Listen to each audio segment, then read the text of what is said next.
beloved Boss Mike Cervera. Si Barsaga naman, mga kababayan, no?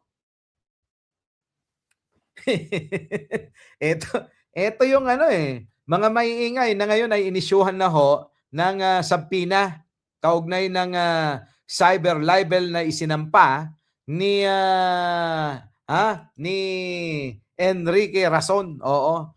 Ni Rason, mga kababayan ko, isang bilyonaryo na negosyante. Paano na ngayon ito, mga kababayan, ha? Etong si Barsaga, meron pang mga post mga kababayan na kung sakali daw na parang sinasabi mapatay siya ni Rason, yung kanya daw kayamanan, yung kanyang maiiwan, yung kanya daw ari-arian ay i-donate niya daw po sa sa mga nag-aalaga daw ng mga hayop o yung mga pusa o aso. Mga kababayan, parang gano'n, ano? Ha? Ngayon, mga kababayan ko, siguro naman, matatahimik na itong si Kiko Barsaga. Kita nyo itong magtotropa. Kaya ikaw yung isa, yung mataba, yung dating naglalakad lang na nangangampanya, yung Eli, yung congressman na Eli ng Kamanggagawa. Magugulat kayo niyan, mga kababayan, kapag hindi lumubay dito, baka yan magkaroon din ng kaso. Ano po?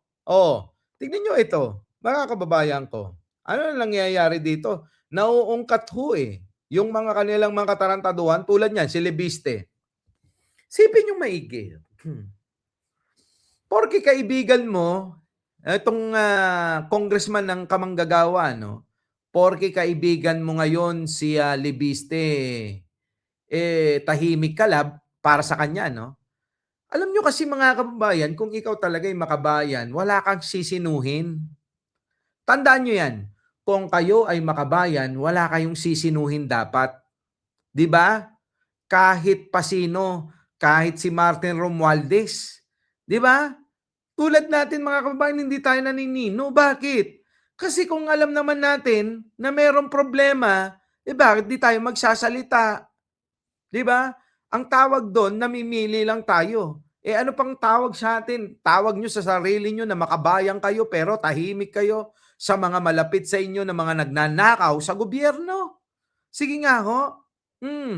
Ang iingay ninyo kay Pangulong Bongbong, pero sa mga kakampi nyo katulad nila Lebiste, katulad neto, katulad ng marami dyan sa Kongreso, katulad dyan mga kababayan kay Atong Ang, bakit tahimik kayo?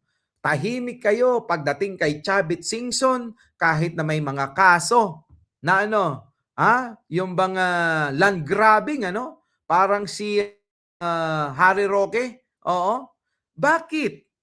Akala ko ba'y makabayan kayo? Pero bakit sa mga ganyang issue, tahimik na tahimik yung mga bunganga nyo? Di ba dapat maingay kayo? Di ba dapat sama-sama tayo para ipagtanggol yung tama? Hindi yung dahil nakikinabang ka kay Lebiste, himod puwet ka na at tatahimik na yung bunganga mo kasi nasayaran na ng mantika. Ganun ba? Sipin nyo maigi, mga kababayan. Kasi nakakapagtaka.